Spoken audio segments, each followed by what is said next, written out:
قبلہ اور میری اکٹھی کٹے گی۔ قبلہ کے سر پہ رکھ کے قرآن پوچھئے کہ ایران میں سب سے پہلے جمعہ کب ہوا؟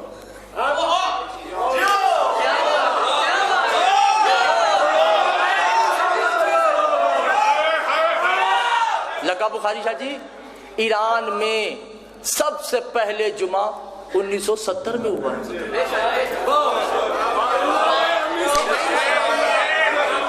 اس سے پہلے جمعہ نہیں ہوتا تھا۔ عراق میں 1986 میں جمعہ شروع ہوا ہے۔ اس سے پہلے شیعہ نہیں تھے، یہودی تھے، یا وہ شیعہ علماء جاہل تھے، انہیں نہیں پتا تھا کہ جمعہ کروانا ہے۔ یا آپ کے بر صغیر اور پاک و ہند میں جمعہ کب شروع ہوا ہے؟ 1756 میں۔ مولانا دلدار حسین غفران مآب 250 سال پہلے جمعہ شروع ہوا۔ آگرہ میں بیٹھے ہوئے شہید نور اللہ شوستری نے کہا کہ یہ جمعہ حرام ہے، تو انہیں قتل کروا دیا۔ آپ نے توجہ نہیں کی عزیزان، تو کیا پہلے جمعہ نہیں تھا؟ نہ بھائی، جمعہ ہے ہی نہیں۔ امام آئیں گے تو پڑھا جائے گا۔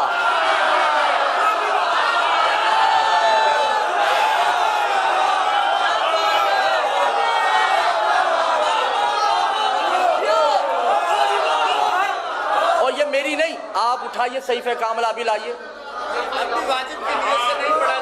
سرکار ابھی بھی واجب عینی کی صورت میں پڑھا جا رہا ہے، واجب تخیری کی صورت میں پڑھا جا رہا ہے، تب بھی غلط ہے۔ واجب تخیری بھی حرام ہے۔ تخیر کسے کہتے ہیں؟ دو واجبات میں سے ایک کو اختیار دینا، ایسے ہی ہے نا؟ یعنی کہ ظہر پڑھ لو یا جمعہ پڑھ لو، دونوں میں سے ایک کو واجب کلی، ایک کو واجب تخیر سے پڑھا جائے گا۔ یہ اختیار کس کو ہے سوائے معصوم کے؟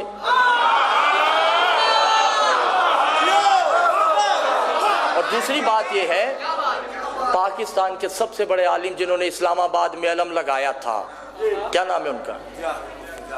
دیکھیں، مفتی جعفر حسین۔ کیا بات ہے، ماشاءاللہ، بہت بڑی ہستی گزری ہیں، ٹھیک ہے۔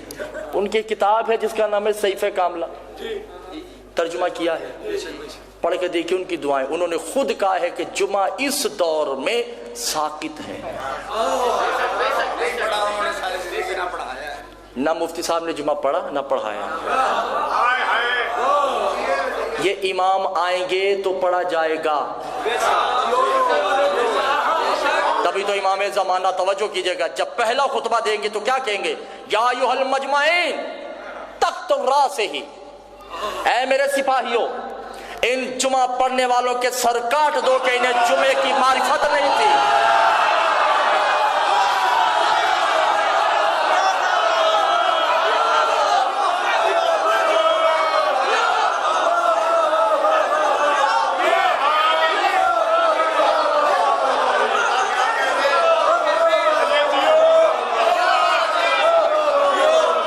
جمعہ نام ہے معصوم کا، جمعہ نام ہے معصوم کا۔ اور نہیں شاہ جی، جب جمعہ ہی نہیں ہے تو عیدین کہاں سے آگئے؟ امام سجاد خود صحیفہ کاملہ میں کہتے ہیں کہ لعنت ان افراد پہ جو جمعہ اور عیدین پڑھتے ہیں اور پڑھاتے ہیں۔ یہ ہمارا حق تھا، ہمارا حق ہے، ہمارا حق رہے گا۔ دل چاہیے، یہ ممبر پہ کہنے کے لیے دل چاہیے۔ توجہ